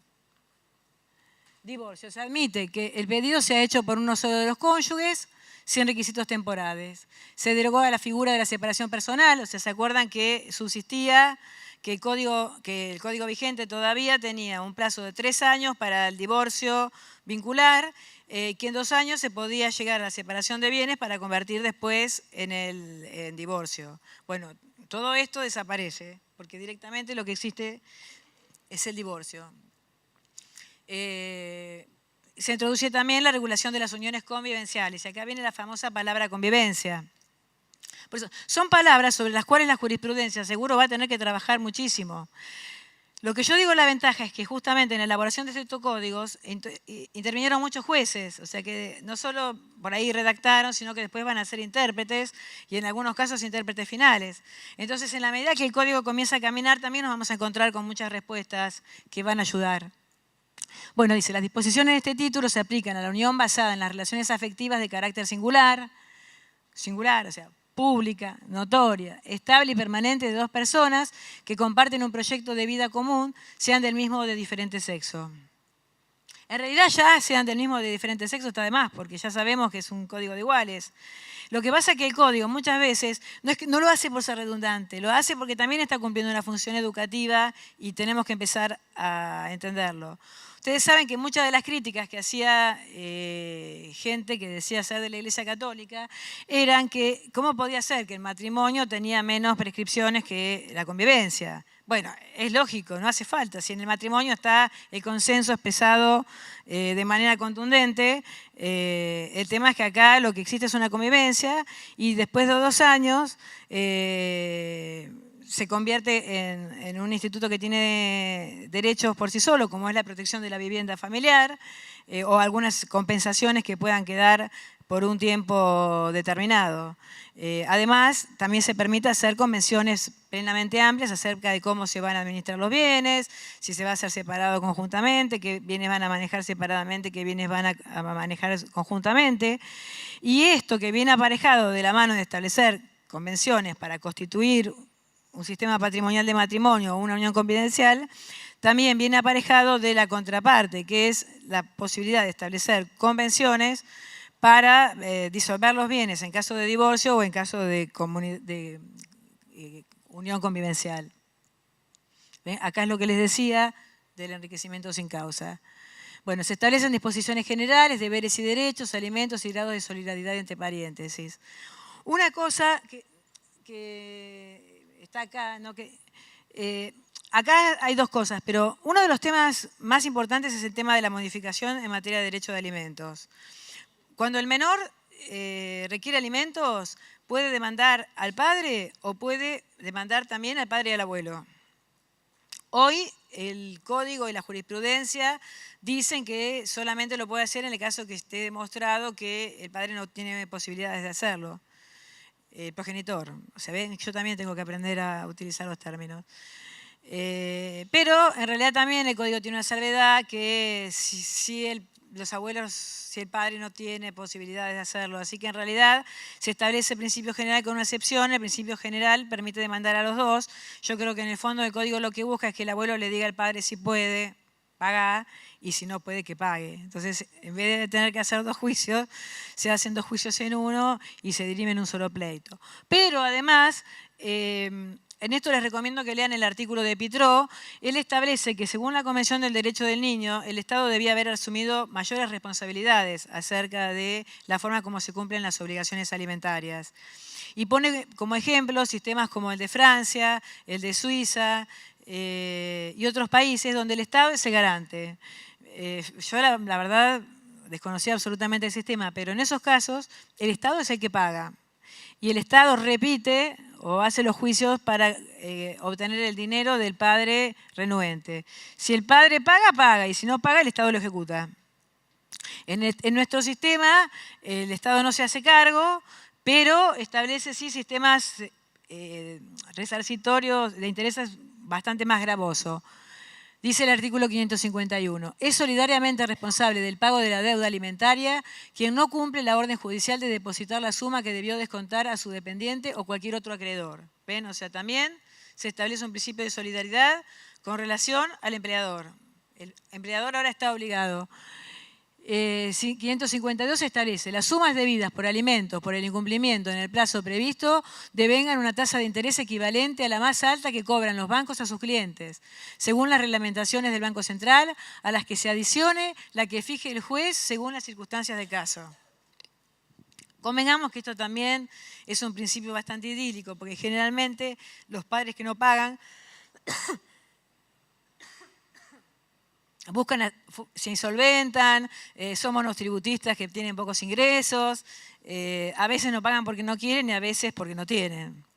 Entonces, también cargar con demasiados intereses, obligaciones que son de cumplimiento imposible es complicado. Bueno, el derecho de comunicación también se establece, o sea, no solo de los progenitores, también de los familiares, quienes podrían reclamarlo judicialmente si en el caso de que sus hijos o parientes no se los dieran. Bueno, se establecen distintos grados de filiación, por naturaleza, mediante técnicas de reproducción asistida o por adopción. Con el tema del embrión ya dije, no nos escandalicemos porque el código se sigue manejando con el concepto concepción y en realidad esto ha evolucionado tanto técnicamente que a lo mejor en pocos años estamos en condiciones de ni siquiera debatirlo. Hoy para muchos casos la técnica está en condiciones de tomar los embriones, fecundarlos, insertarlos, no sé cuál es la palabra técnica médica, y lograr embarazos satisfactorios. O sea que en la medida que los métodos científicos vayan evolucionando, no va a haber embriones de descarte, que es lo que provoca el problema de la discusión que por el momento está en el terreno filosófico, pero que el código ha dejado abierta la puerta para una verdadera discusión que se debe dar en el término bioético y legal. bueno, ninguna persona puede tener más de 2 vínculos filiales, cualquiera sea la naturaleza de la filiación, porque vieron que en esto se puede dar que una persona tenga, algunos genes sean suplantados para reemplazarlos por genes sanos, siempre y cuando, con la limitación que tiene el código, que no sean transmisibles a las futuras generaciones. Bueno, también el código establece la reparación del daño causado al hijo por falta de reconocimiento. No me queda mucho tiempo, la verdad, ya estamos en hora, tampoco los quiero agobiar. Yo sé que este PowerPoint tiene errores porque la verdad que lo fui construyendo y lo voy debatiendo y lo vamos debatiendo con las personas que saben. También a mí me ayuda a entender las otras opiniones, porque así como cuando hablamos de las familias, por ejemplo, yo busco en la Constitución y en los tratados a qué se refiere, pero indudablemente, tanto la Constitución y los tratados, como lo que yo digo, como lo que ellos dicen, se está refiriendo a la pluralidad y a la multiculturalidad, no tengan dudas. Bueno, van a ver todo el tema de interés del niño. A mí me interesaba mucho hablar del tema del niño porque, bueno, ya desde los 10 años el niño puede opinar, los temas de madurez suficiente, adopción simple, adopción conjunta, las diferencias que hay, porque en el caso de la adopción, por ejemplo, el niño, los padres están obligados a decirle al niño a revelar su identidad genética. En el caso de la fecundación in vitro, no están obligados, el chico puede saberlo y el chico él puede pedir al centro donde quedó registrada la información, el dato genético. Esto es importante porque fue una de las grandes discusiones, si se debía conocer o no el dato del donante. ¿Por qué razón? Porque lo que se quería era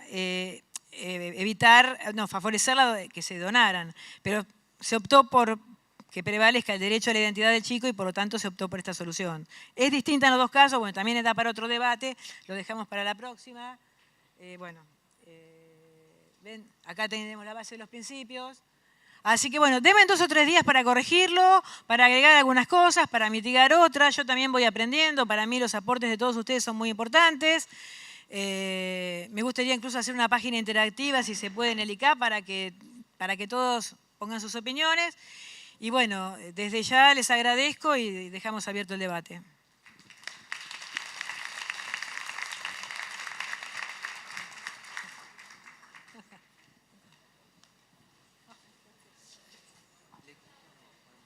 Creo que en un momento habló un chico al fondo. Es mejor que se acerque porque no un micrófono, si no, no sale la grabación.